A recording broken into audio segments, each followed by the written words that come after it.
हमारे मन के लिए, हमारे विज्ञान के लिए, ज्ञान के लिए थोड़ी सी बातें करेंगे। मेरी आवाज क्लियर है,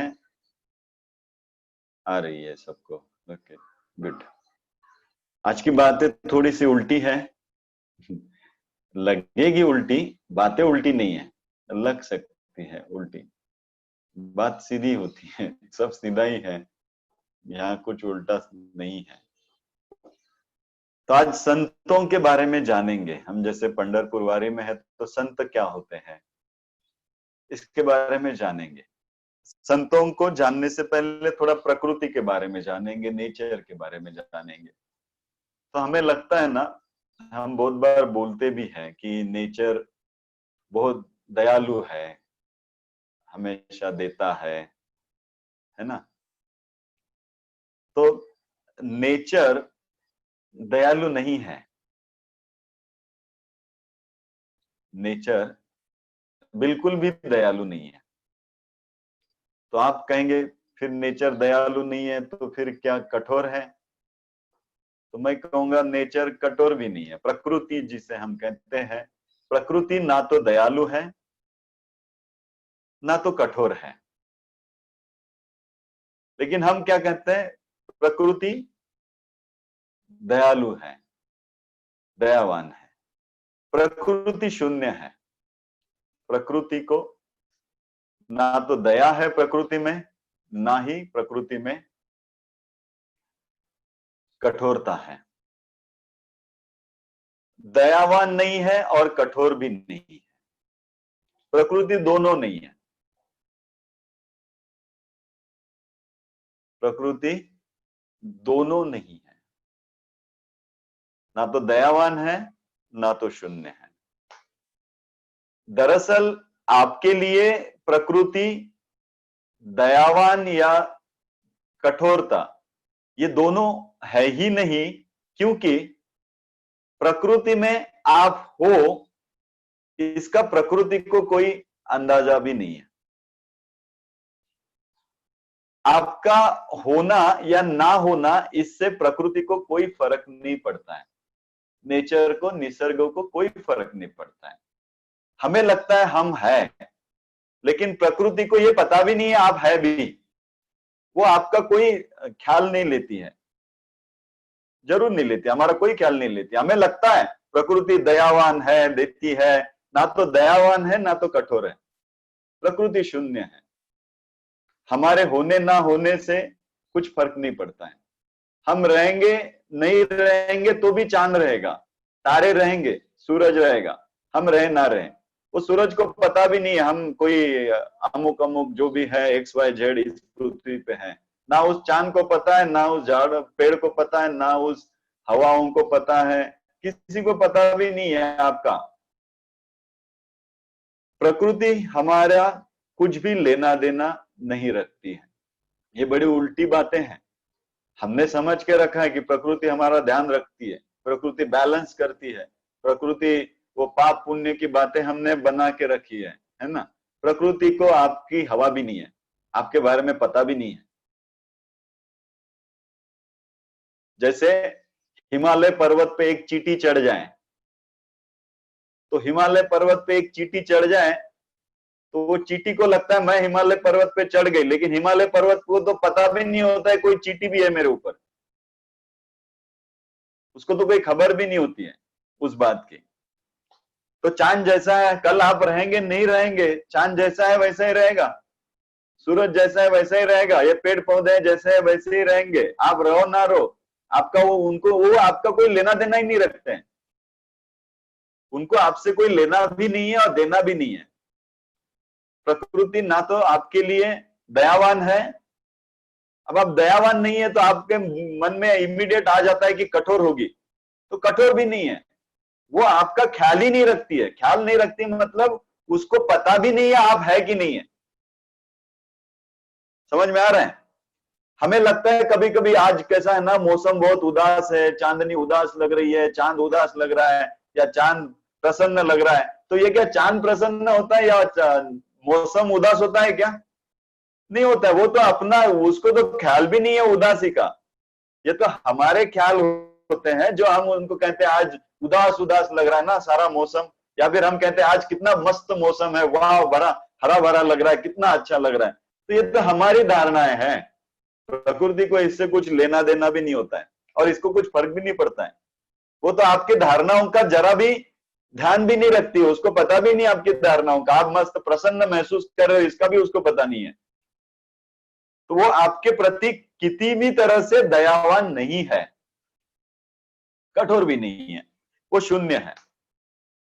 आप जाके किसी किसी पेड़ को गाली दे के आओ, चांद को गाली दो, उनको कोई फर्क नहीं पड़ता, उनको तो आपकी गाली भी सुनना ही नहीं देती, इतना बड़े हैं वो।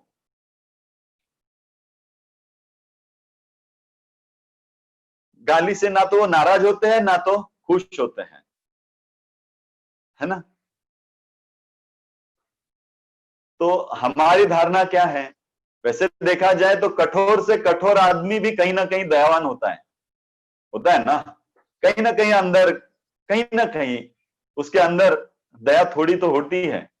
बड़े से बड़े दयावान भी कठोर हो जाते हैं और कठोर होते भी हैं, मात्रा का फर्क होता है।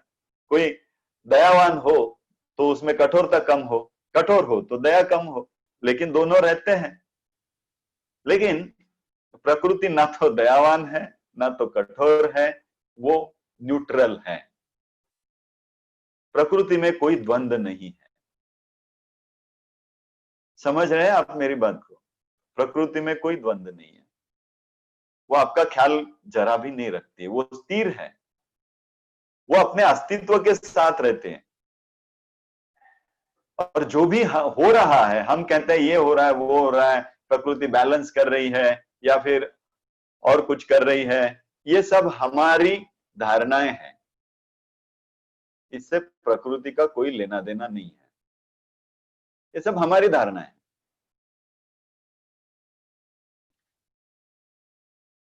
हमने बनाई हुई धारणा है। जैसे हम कहते हैं ना, प्रकृति को बचाओ, पेड़ लगाओ, ये लगाओ, स्वर्ग जाएंगे, पाप करो पुण्य करो स्वर्ग जाएंगे या नर्क जाएंगे।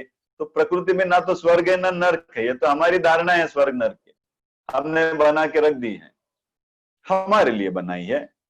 प्रकृति शून्य है, वहां कोई द्वंद्व नहीं, ना तो वहां कोई अच्छा है ना कोई बुरा है, ना कोई स्वर्ग है ना कोई नर्क है, वहां तो सब शून्य है। उसे आपसे कुछ लेना देना ही नहीं है। लेना देना तब होगा ना जब आपका ख्याल रहेगा कि ये है, हमारे घर में कोई मेहमान आए तब हम उसका लेना देना रखेंगे ना, आओ बैठो, आपके लिए चाय मंगाओ पानी मंगाओ, आप करेंगे ना। लेकिन आपके घर में मेहमान आया और आपको पता भी नहीं है तो आप थोड़ी ना कुछ करेंगे, तो प्रकृति को पता भी नहीं है आपके बारे में, राइट। तो हमें लगता है कि वो हमारा ख्याल रखती है, वो आप में कोई उत्सुकता नहीं है, प्रकृति की आप में कोई उत्सुकता नहीं है, वो जरा भी आप में उत्सुक नहीं है। मंदिर हो, मस्जिद हो, हमारे भगवान हो, कृष्ण हो, राम हो, ये सारी हमारी क्या है, धारणा है, इससे प्रकृति को कुछ लेना देना नहीं है।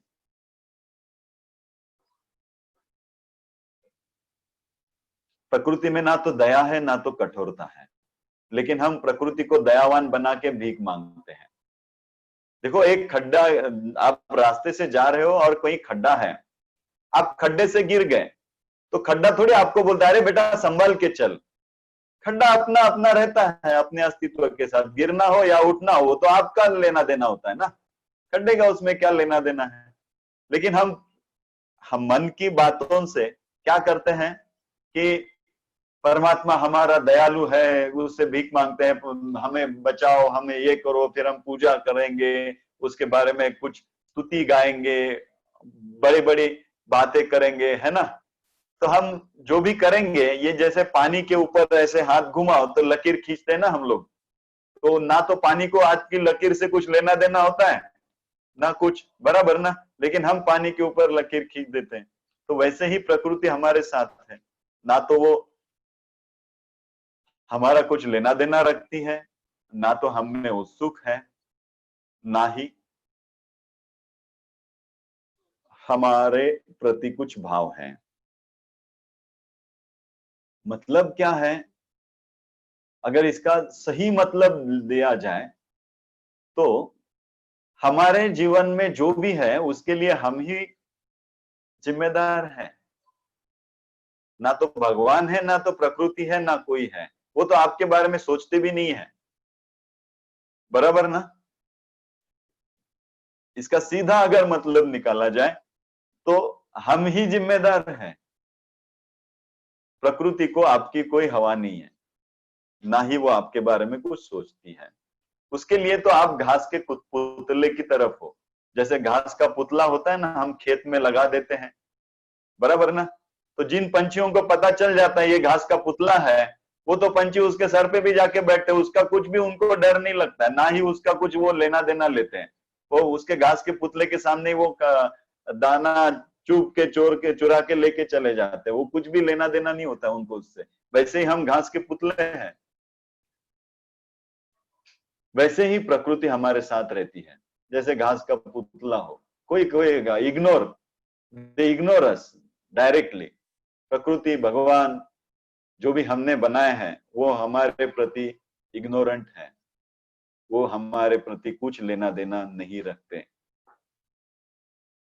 क्योंकि उन्हें मालूम है ये घास के पुतले हैं। आप देखो हमारा पूरा शरीर अगर केमिकल के रूप में बेच दिया जाए तो 10-15 रुपए आएंगे, हड्डियां थोड़ी सी काम में आ जाएगी, बाकी चीजें काम में आ जाएंगी। 10-15 रुपए से ज्यादा कुछ नहीं है इसकी कीमत, है ना। किस काम में आएगा ये। प्रकृति के लिए हम 10-15 रुपए से ज्यादा नहीं है, ऐसे ही समझ लो। हिमालय के ऊपर चींटी चढ़ गई, है ना। इससे ज्यादा हमारी कोई पहचान नहीं है यहाँ पे। इसलिए प्रकृति हमारा कुछ लेना देना नहीं रखती है, लेकिन हमने बना के रखा है अपना लेना देना, है ना। प्रकृति ये करती है, दयावान है, वो है। वो ना तो दयावान है ना तो कठोर है, वो उसको आपसे कुछ लेना देना ही नहीं है आपके प्रति। इसलिए हमें लगता जरूर है कि उसको हमारे से लेना देना है। इसलिए हम कहते हैं ना, कृष्ण दयालु है, महावीर दयालु है, बुद्ध दयालु है ना। तो जो संत होते हैं ना, संत, ये ना तो दयालु होते हैं ना तो कठोर होते हैं।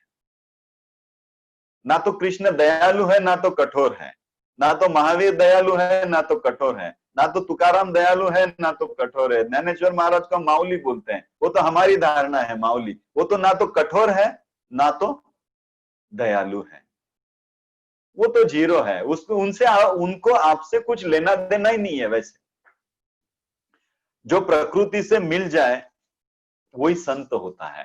प्रकृति जैसे हमारा कुछ लेना देना नहीं रखती है, वैसे ही संत भी हमारा कुछ लेना देना नहीं रखते हैं। वो भी हमारे साथ शून्य की तरह रहते हैं।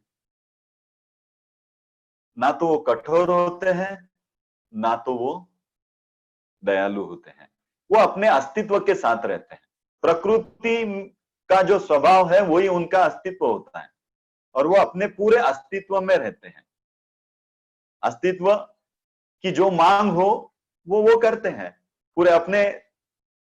आपके साथ रहते हुए कठोर है तो कठोर लगे तो आपको कठोर लगे, आपको वो दयालु लगे तो आपको दयालु लगे, लेकिन वो तो ना तो कठोर होते हैं ना तो दयालु होते हैं। वो जो होते हैं वो होते हैं। अगर ऐसा हो जाए कि कृष्ण, महावीर, ज्ञानेश्वर महाराज, तुकाराम महाराज, बुद्ध, ये आपके हिसाब से आपको दयालु और आपके हिसाब से अगर रहे कि ये अपने गांव वाला है, चलो ये आलंदी रोज आता है तो ये अपना गांव वाला है, ऐसा अगर ज्ञानेश्वर महाराज कह दे कि रोज आता है, अपने वारकरी पंथ का है, तो इसके प्रति मैं दयालु हो जाऊं और किसी के प्रति कठोर हो जाऊं, तो वो अपने अस्तित्व में कभी रह ही नहीं पाएंगे, बराबर ना। वो शून्य है इसलिए वो अपने अस्तित्व में रहते हैं। वो आपका कुछ लेना देना नहीं रखते हैं इसलिए वो रह पाते हैं वहां पे। अगर लेना देना रखने लग गए तो फिर वो राजनीति हो जाएंगी ना। बुद्ध, महावीर, कृष्ण अगर आपको आपका कुछ लेना देना रखने लगेंगे तो वो भेद करना शुरू कर देंगे, द्वंद्व में आ जाएंगे। ये अपने गांव का है, ये अपने गांव का नहीं है, ये अच्छा दिखता है, ये अच्छा नहीं दिखता है, वो तो द्वंद्व हो जाएगा। इसलिए वो आपसे कुछ लेना देना ही नहीं रखते हैं। संत आपसे कुछ लेना देना नहीं रखते हैं, वो तो सहज रहते हैं, वो अपनी मस्ती में रहते हैं अपने आप के साथ। जैसे प्रकृति अपनी मस्ती में रहती है, उसको आपसे कुछ लेना देना नहीं है, वैसे ही संतों को भी आपसे कुछ लेना देना नहीं होता है। संत गुरु इनको आपसे कुछ लेना देना नहीं होता है, वो अपनी मस्ती में रहते हैं, उनका रहना वो सहज होता है। कभी दयावान मालूम होते हैं, कभी कठोर मालूम होते हैं, तो वो ना तो दयावान होते हैं ना तो कठोर होते हैं। दयावान और कठोर तो ये आपकी धारणा होती है, बराबर ना। तो आप किसी गुरु के पास चले गए तो उसने आपका ध्यान ही नहीं दिया, आपकी तरफ देखा ही नहीं, ध्यान नहीं दिया, वैसे ही रहा, तो आपको वो मालूम पड़े कितना कठोर आदमी है, ये तो मेरा ध्यान भी नहीं रखा, मैं आया, मैं इतना बड़ा आदमी हूँ गांव में, लेकिन मैं आया वहां पे, उन्होंने मेरी तरफ देखा भी नहीं, तो ये कठोर आपको लगेगा, कठोर है, बराबर ना। या फिर किसी के बारे में पूछ लिया, हाँ कैसे हो आप, क्या हो, सब ठीक चल रहा है, साधना तो कर रहे हो ना, तो आपके लगेगा वाह वाह कितना दयालु है। वो तो अपने सहज भाव में है, वो तो ना तो दयालु है आपके प्रति, ना तो आपके प्रति उनको कुछ लेना है ना देना है, तो वो तो शून्य है, और वो शून्य में स्थिर है, उनके पास कोई द्वंद्व नहीं होता। लेकिन हमें लगने में लगता है, और फिर हम क्या चाहते हैं पता है, वो हमारे जैसे हो जाए, हम चाहते हैं ज्ञानेश्वर महाराज हमारे जैसे हो जाए, इसीलिए तो आप अपनी धारणा से उनको देखते हो ना, उनकी शून्यता से थोड़ी उनको देखते हो, उनको तो आपसे कुछ लेना देना नहीं है, ना तो बुद्ध को आपसे लेना देना है, ना तो महावीर को आपसे लेना देना है, वो तो अपने सहज भाव में शून्य में है। लेकिन हम उनको बनाते हैं मेरा महावीर, मेरे ज्ञानेश्वर महाराज, वो आपके कहां से हो गए, वो तो प्रकृति है, वो तो लीन हो गए, वो तो संत बन गए। संत यानी प्रकृति, प्रकृति ना तो आपकी होती है ना किसी और की होती है, वो शून्य। लेकिन हमारा अहंकार क्या कहता है, हमारे ज्ञानेश्वर महाराज, हमारे गौतम बुद्ध, हमारे महावीर स्वामी, ये तो आपके अहंकार है, वो ना तो आपके हैं ना तो आपके नहीं है, कुछ भी नहीं है, वो तो जीरो है, बराबर है ना। उन्हीं को तो संत कहते हैं ना, उन्हीं को तो गुरु कहते हैं, जो प्रकृति के साथ मिल गए। और प्रकृति सहज है, जहां तो वो तो आपसे कुछ लेना देना भी नहीं रखती, वो तो अपने अस्तित्व में रहती, पूरे अस्तित्व में रहती है, बराबर ना। वो अपना अस्तित्व छोड़ दे तो शायद गड़बड़ हो जाए।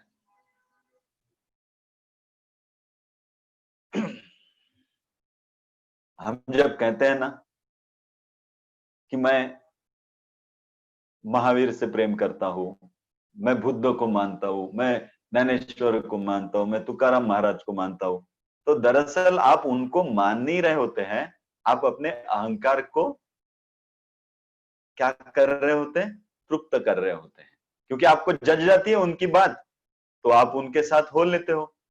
हम कहते हैं, जैसे एक कहानी है मुझे याद आ रही है, एक गुरु थे, उनके पास एक आदमी रोज आता था, शिष्य कहो या फिर आदमी साधक को, आता था, कहता था गुरुजी आपको नहीं मिला तो बेचैन हो जाता हूँ, बड़ी बेचैनी हो जाती है, आपको मिला तो अच्छा लगता है, बहुत अच्छा लगता है। तो वो गुरुजी उसको बार बार कहते थे, एक बार फिर देख ले, क्या सही में मुझे ही मिलने आता है तू, तो बोलते इसमें क्या सवाल है, मैं तो आपको ही मिलने आता हूँ। फिर वो बार बार उसको पूछते, वो जब भी आता था वो मानो ऐसे दिखाता था जैसे कि वो बड़ा बेचैन है, बड़ा बेचैन है, गुरु से ना मिले तो बहुत बेचैन हो जाता है। गुरुजी फिर उसको पूछते थे कि एक बार फिर सोच ले, देख तू मेरे लिए आता है, सही में मेरे लिए मिलने आता है। तो गुरुजी वो कहता था हाँ।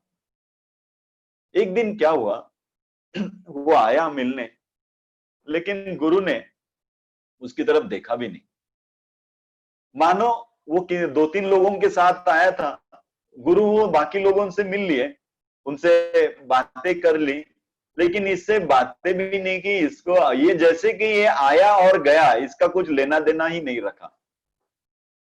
सब लोग ध्यान को बैठे, ये भी बैठा, गुरु ने ना उसकी तरफ देखा, उसका ध्यान नहीं हो पाया उस व्यक्ति का उस दिन, वो तो आंखें खोल के देखता रहा, गुरु ने मेरी तरफ देखा भी नहीं, और मैं आया, इसकी कोई भनक भी उनको नहीं हुई और मुझे कुछ पूछा भी नहीं।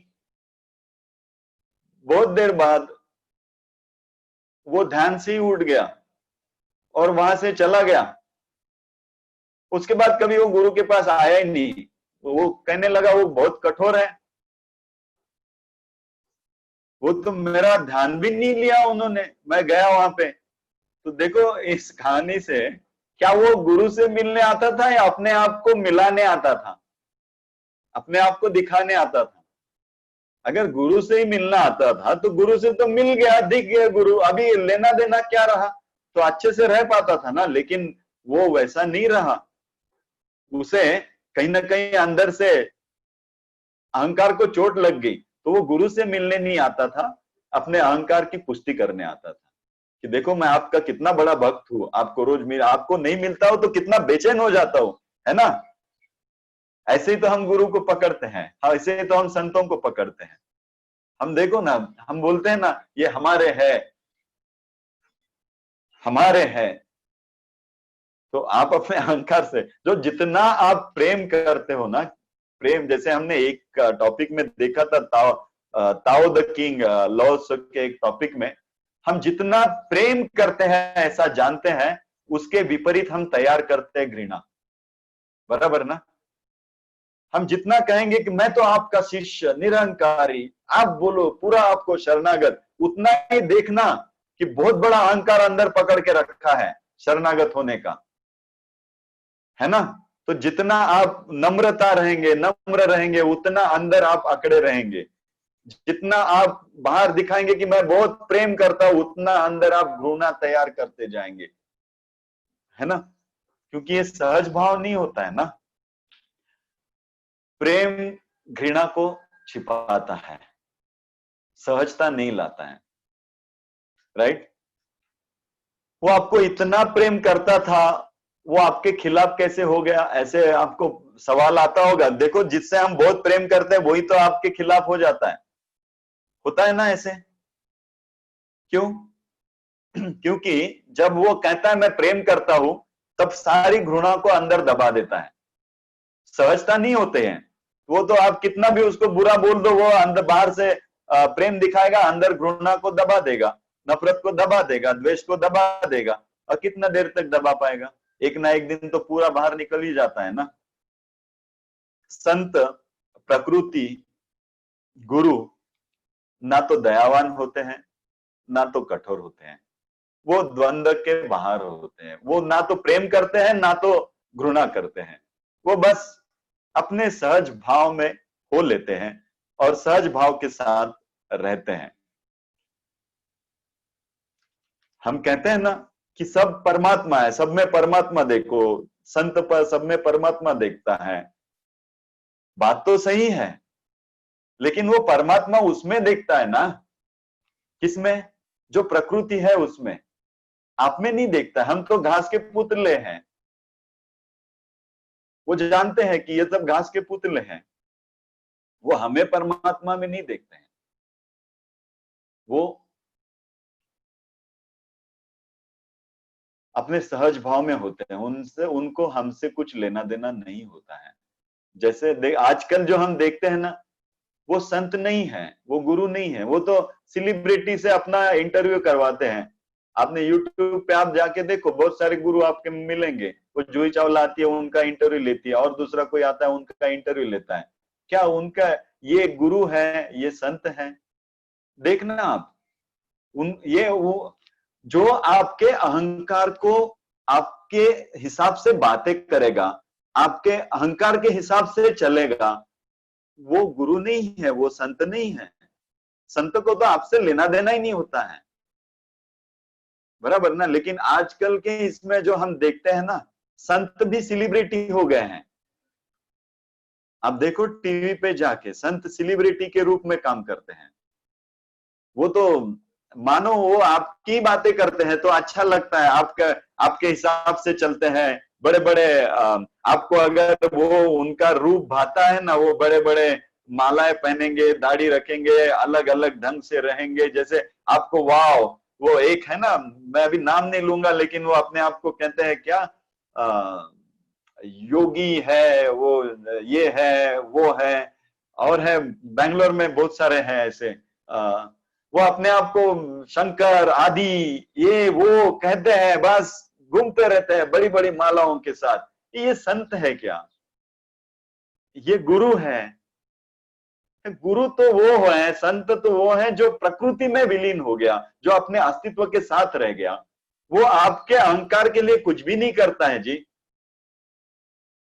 ये तो अहंकार बढ़ाते चल रहे हैं, पता नहीं।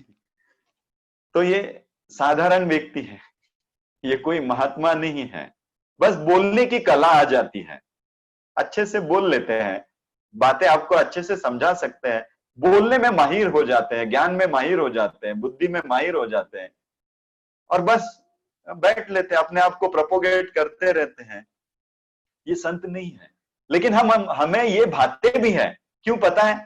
ये हमारी तो बातें करते हैं, ये आपके भी अहंकार को क्या कैसे हो, ठीक हो ना, आया करो बस, बराबर हो ना, तो ये हमारी भी तो बातें करते रहते हैं, हमारा कुछ लेना देना भी तो रखते हैं ना, इसलिए हमें भी अच्छा लगता है। संत ज्ञानेश्वर महाराज हो, तुकाराम महाराज हो, गौतम बुद्ध हो, महावीर स्वामी हो, ये संत है, ये गुरु है।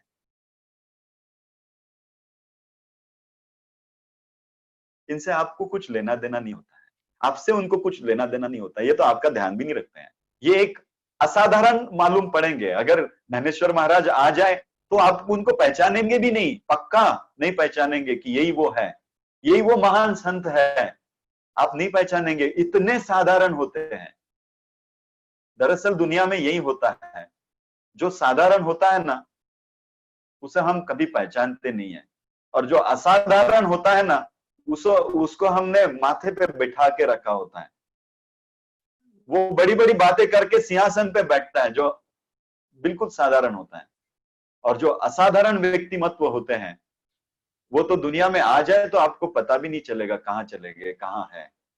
अगर सही में महावीर, बुद्ध, ज्ञानेश्वर महाराज, तुकाराम महाराज आ जाए ना अभी, तो आप पहचान भी नहीं पाओगे, इतने साधारण वो इस दुनिया में चलते रहेंगे, हम पहचान भी नहीं पाएंगे ये वही है वो जिसे मैं ज्ञानेश्वर महाराज, क्योंकि वो अपने सहज अस्तित्व में रहते हैं, सहज भाव में रहते हैं। वो ना तो किसी के अहंकार को फुसलाते हैं, वो तो आपको लेना देना ही नहीं रखते हैं आपसे, बराबर है ना। लेकिन हमें जो भाषा समझ में आती है वो सिर्फ वही है, अहंकार की है।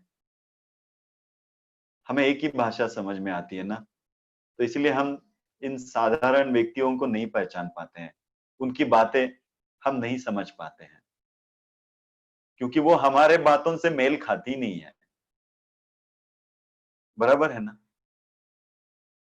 जो हमारी बातों से मेल खाता है उसी को तो हम कहते हैं कि हाँ बराबर, ये गुरु जो बोल रहा है ना ठीक बोल रहा है, एकदम ये संत की बातें मुझे जचती है। एक्चुअली वो बातें जचने का लेना देना नहीं होता है, वो आपका अहंकार है कि आपको वो जच रहा है। वो ना तो जचने के लिए है आपको, ना तो ना जचने के लिए है, वो तो है बस।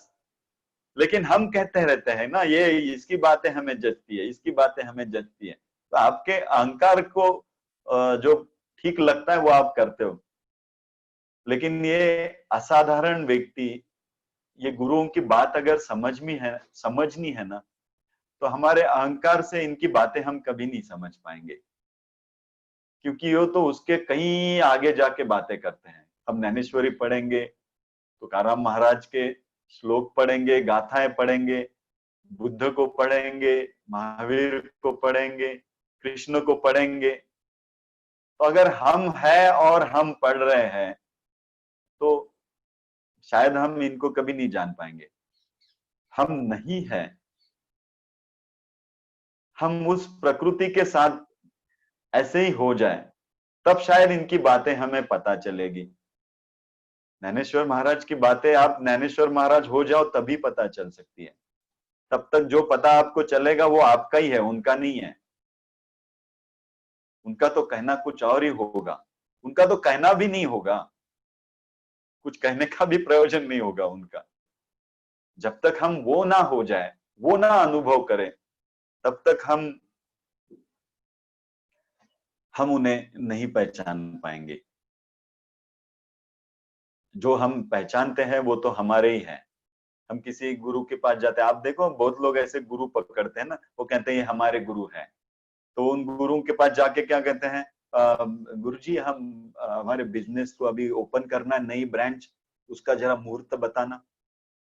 हम कहेंगे मेरा जीवन में सब ठीक ठाक तो हो जाएगा, लड़की हो जाएगी मुझे, लड़का हो जाएगा मुझे। हम उनसे जाके पूछते हैं, और वो भी अपने तंत्र मंत्र देते हैं, विभूति देते हैं, ये राख लगा दे तू ओके हो जाएगा तेरा बिजनेस, ये मेरी एक क्या है, ये विभूति है, ये अपने दरवाजे के ऊपर बांध देना, तेरा बिजनेस ओके हो जाएगा, तेरा बिजनेस अच्छा से चलेगा। और वो चल गया तो ये गुरु आपको बहुत भाते हैं। वाह वाह, वो बहुत महान है वो गुरु, सब पहचानते हैं। वो जाते हैं ना तो उनके सब अपने दिमाग की बातें पता चल जाती है। वो जैसे ही आप वहां पे पहुंच जाओ तो गुरु वो दिमाग को, आपके मन की बातें उनको बताने लग जाता है। तो ये बोलते वाह क्या गुरु है, ये मेरे बिल्कुल मन की बातें पहचानता है, मेरी ही बातें करता है। दरअसल ये गुरु नहीं है, ये सब मार्केटिंग के खेल हैं, ये गुरुओं की मार्केटिंग है। गुरुओं को आपके बिजनेस से कुछ लेना देना नहीं है जी। कहां होगा आपको आपसे बिजनेस से किसी गुरु को लेना देना? क्या आपका बिजनेस अच्छा चले इसलिए गुरु होता है क्या? आपकी सेहत हो जाए, आप विभूति लगा दे आपके सर पे हाथ रख के, इसलिए गुरु होते हैं क्या? गुरु तो आपको प्रकृति से मिलाने के लिए होते हैं। गुरु तो आपके अहंकार को छोड़ने के लिए होते हैं। गुरु तो आपको आपकी सच्चाई जाने, एक घास का पुतला जलाने के काम में गुरु आता है, और आत्मा को पहचानने के लिए गुरु होते हैं। गुरु आपके बिजनेस चलाने के लिए नहीं होते हैं, गुरु आपकी सेहत ठीक करने के लिए नहीं होते हैं। लेकिन हमें वो भाते हैं, वो चार मंत्र दे देते हैं, आपकी बातें करते हैं, वाह मंत्र दे दिया, सर पे हाथ रख दिया। हमारे बड़े फैमिली गुरु हैं, फैमिली डॉक्टर की तरह फैमिली गुरु भी हो जाते हैं, हमारे फैमिली गुरु हैं। जब भी मैं समस्या लेके जाता हूं वो हल कर देते हैं मेरी समस्या को। अरे गुरु आपकी समस्या को हल करने के लिए है क्या? गुरु आपकी समस्या को हल करने के लिए नहीं होता है। संत आपकी समस्याओं को हल नहीं करता है। ज्ञानेश्वरी पढ़ के आपकी समस्या नहीं हल होती है।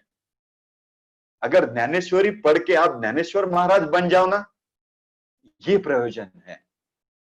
तब आपको पता चलेगा ज्ञानेश्वर महाराज क्या कह रहे हैं। ज्ञानेश्वरी पढ़ो तो आप ज्ञानेश्वर बनने चाहिए। आप ज्ञानेश्वरी पढ़ के आप ज्ञानेश्वर नहीं बनते हो, आप वारकरी बनते हो।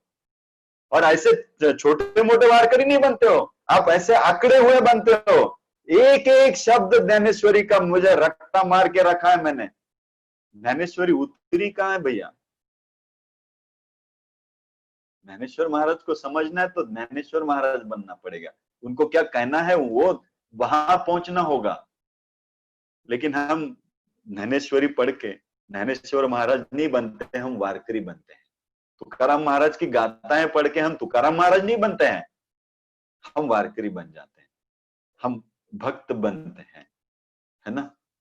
तो समझिए, ये होते हैं संत, जिन्हें आपसे देखो तो संत कोई दयावान है? कोई दयावान नहीं है। लेकिन क्या कठोर है? कठोर भी नहीं है। इनको आपसे लेना देना ही नहीं है, बस वो अपने सहज भाव में है। ये संत होते हैं, समझे? तो विठल को जानना है, ज्ञानेश्वर महाराज को जानना है तो ज्ञानेश्वर महाराज बनो, तभी जानोगे आप उनको। तब तक आप जो भी जानोगे ना वो आपका है, उनका नहीं है, उन्होंने कहा हुआ नहीं है। तब तक आपका ही रहेगा, सब कुछ आपका रहेगा, चलता रहेगा आपका। तो गुरु संत ये ना तो कठोर है, लगने में लगते हैं रूक्ष लगते हैं। क्या ये आदमी को दया नहीं है, माया नहीं है, कुछ नहीं है? ऐसा कितना बेजोड़ है। क्या किसी पेड़ को दया माया होती है? ना तो दया होती है ना माया होती है, वो तो शून्य होता है ना। आप किसी पेड़ के पास जाओगे, बोलोगे कितना कैसा है ये पेड़, ना तो मुझे आलिंगन दे रहा है, ना तो मुझे छांव दे रहा है, ना तो मेरे आने की कुछ खबर कर रहा है, कैसा है तू, थक गया था तो मेरे छांव में बैठ जा थोड़ा। कोई रुख से बोलता है ऐसा? नहीं बोलता है ना? वो तो अपने अपने अस्तित्व में रहता है। संत अपने अस्तित्व में होते हैं, वो अपने अपने साथ होते हैं, वो आपसे कुछ लेना देना नहीं रखते। और इसी इसी अस्तित्व को आप जानो, या इसी अस्तित्व की तरफ आप भी बढ़ो, यही उनके इशारे होते हैं। अगर बोल भी दे वो कुछ, तो वो इसलिए नहीं बोलते हैं कि आपके जीवन में ठीक हो जाए, आपके करोड़पति आप बन जाए, आपका बिजनेस अच्छा चले, इसलिए नहीं बोलेंगे। इसलिए बोलेंगे कि आप भी उस प्रकृति के साथ एक हो जाओ, आप भी शून्य में स्थिर हो जाओ, इसलिए गुरु बोलते हैं। समझे?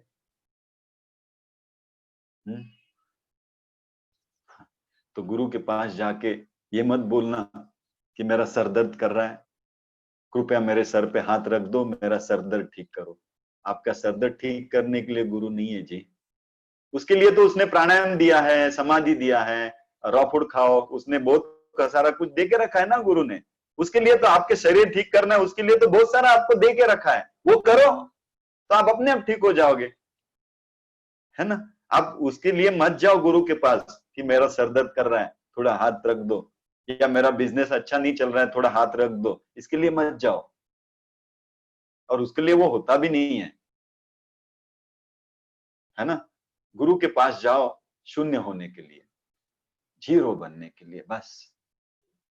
ना तो वहां से कुछ आपको मिलने वाला है, ना तो आप कुछ मिलने के लिए जा रहे हो। आप आपकी सारी धारणाएं छोड़ के जा रहे हो शून्य होने के लिए। उसका शब्दों का, गुरु जी के हर शब्दों का इशारा होता है शून्य की तरफ जाओ, जीरो हो जाओ। इस इशारों को पकड़ो। समझे मेरी बात? तो गुरु के पास किस लिए जाओ? जीरो होने के लिए जाओ, बस। और जहां आप जीरो हो सको वहां पकड़ लेना, वो कोई भी हो। फिर जहां आप जीरो हो सको वो आपका गुरु है। जय गुरुदेव। अच्छा लगा, एक भजन करेंगे और फिर आज के लिए रुकेंगे, राइट। भजन करेंगे नहीं, सुनेंगे और भजन के साथ रहेंगे, मस्त। राम कृष्ण हरि मुकुंद मुरारी, राम कृष्ण हरि मुकुंद मुरारी, राम कृष्ण राम कृष्ण राम कृष्ण हरि।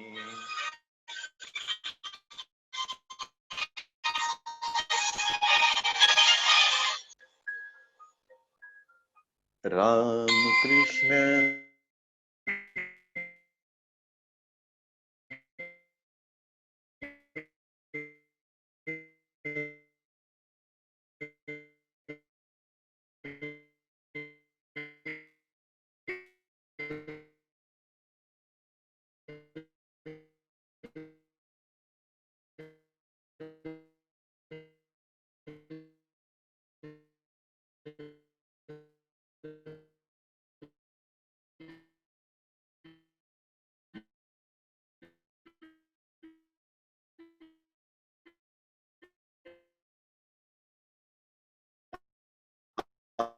आपको आवाज तो आ रही है अभी?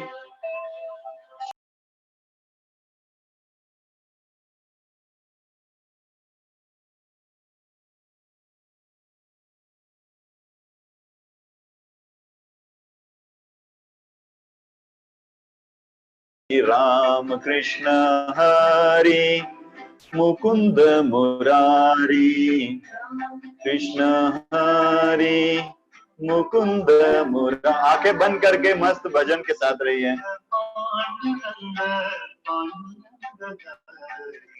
पांडुरंग पांडुरंग पांडुरंग हरि,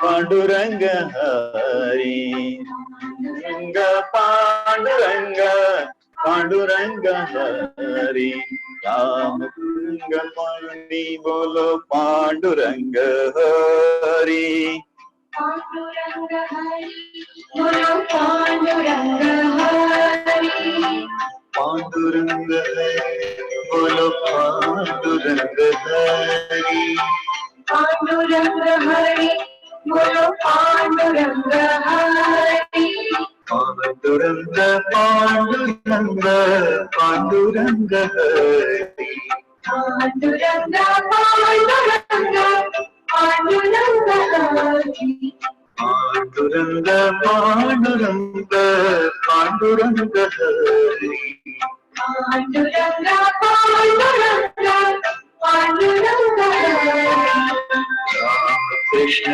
हरि मुकुंद मुरारी राम कृष्ण हरि मुकुंद मुरारी पांडुरंग पांडुरंग पांडुरंग हरि पांडुरंग पांडुरंग पांडुरंग हरि पांडुरंग हरि बोलो पांडुरंग हरि पांडुरंग हरि बोलो पांडुरंग हरि पांडुरंग हरि बोलो पांडुरंग हरि पांडुरंग हरि बोलो पांडुरंग हरि पांडुरंग हरि बोलो पांडुरंग हरि पांडुरंग हरि बोलो पांडुरंग हरि पांडुरंग हरि बोलो पांडुरंग हरि पांडुरंग हरि बोलो पांडुरंग हरि पांडुरंग पांडुरंग पांडुरंग हरि पांडुरंग पांडुरंग पांडुरंग हरि पांडुरंग पांडुरंग पांडुरंग हरि पांडुरंग पांडुरंग पांडुरंग हरि राम कृष्ण हरि मुकुंद मुरारी राम कृष्ण हरि मुकुंद मुरारी पांडुरंग पांडुरंग पांडुरंग हरि पांडुरंग पांडुरंग पांडुरंग हरि पांडुरंग हरि बोलो पांडुरंग हरि पांडुरंग हरि बोलो पांडुरंग हरि पांडुरंग हरि बोलो पांडुरंग हरि पांडुरंग हरि बोलो पांडुरंग हरि पांडुरंग हरि बोलो पांडुरंग हरि पांडुरंग हरि बोलो पांडुरंग हरि पांडुरंग हरि बोलो पांडुरंग हरि पांडुरंग हरि बोलो पांडुरंग हरि पांडुरंग हरि बोलो पांडुरंग हरि पांडुरंग हरि बोलो पांडुरंग हरि पांडुरंग हरि बोलो पांडुरंग हरि पांडुरंग हरि बोलो पांडुरंग हरि पांडुरंग पांडुरंग पांडुरंग हरि पांडुरंग पांडुरंग पांडुरंग हरि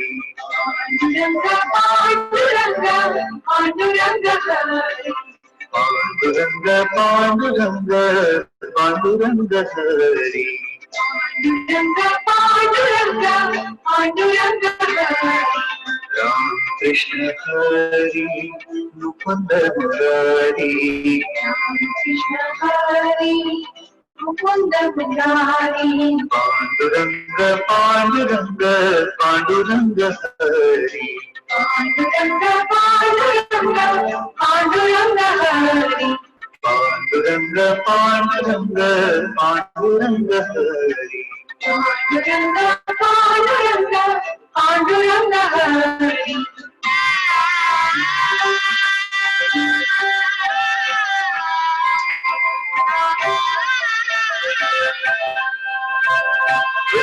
विठ्ठल विठ्ठल हरि ओम विठ्ठल विठ्ठल विठ्ठल विठ्ठल हरि ओम विठ्ठल विठ्ठल विठ्ठल विठ्ठल हरि ओम विठ्ठल विठ्ठल विठ्ठल विठ्ठल हरि ओम विठ्ठल विठ्ठल विठ्ठल विठ्ठल हरि ओम विठ्ठल विठ्ठल विठ्ठल विठ्ठल हरि ओम विठ्ठल विठ्ठल विठ्ठल विठ्ठल हरि ओम विठ्ठल विठ्ठल विठ्ठल विठ्ठला हरी ओम विठ्ठला विठ्ठल विठ्ठल विठ्ठला हरी ओम विठ्ठला विठ्ठल विठ्ठल विठ्ठला हरी ओम विठ्ठला विठ्ठल विठ्ठल विठ्ठला हरी ओम विठ्ठला विठ्ठल विठ्ठल विठ्ठला हरी ओम विठ्ठला विठ्ठल विठ्ठल विठ्ठला हरी ओम विठ्ठला विठ्ठल विठ्ठल विठ्ठला हरी ओम विठ्ठला विठ्ठल विठ्ठल विठ्ठला हरी ओम विठ्ठला विठ्ठल विठ्ठल विठ्ठला हरी ओम विठ्ठला विठ्ठल विठ्ठल विठ्ठल विठ्ठल बोलो हरी विठ्ठल बोलो हरी विठ्ठल विठ्ठल विठ्ठल विठ्ठल विठ्ठल बोलो हरी विठ्ठल बोलो हरी विठ्ठल विठ्ठल विठ्ठल विठ्ठल विठ्ठल बोलो हरी विठ्ठल बोलो हरी विठ्ठल विठ्ठल विठ्ठल विठ्ठल विठ्ठल बोलो हरी विठ्ठल बोलो हरी विठ्ठल विठ्ठल विठ्ठल बोलो हरी विठ्ठल विठ्ठल विठ्ठल बोलो हरी विठ्ठल विठ्ठल बोलो हरी विठ्ठल विठ्ठल विठ्ठल बोलो हरी विठ्ठल विठ्ठल विठ्ठल बोलो हरी विठ्ठल विठ्ठल विठ्ठल बोलो हरी विठ्ठल विठ्ठल विठ्ठला हरि ओम विठ्ठला। जय गुरुदेव। अच्छा लगा, मजा आया, ग्रेट। प्रार्थना करेंगे, रुकते हैं 1-2 मिनट के लिए, आंखें बंद करके इसी भाव में थोड़ा बैठे रहें, जो भी अंदर महसूस हो रहा है उस भाव में रहें, फिर प्रार्थना करेंगे। विठ्ठल विठ्ठल विठ्ठल विठ्ठल विठ्ठल विठ्ठल विठ्ठल विठ्ठल विठ्ठल विठ्ठल। आंखें बंद रखें। विठ्ठल विठ्ठल विठ्ठल विठ्ठल विठ्ठल विठ्ठल विठ्ठल विठ्ठल।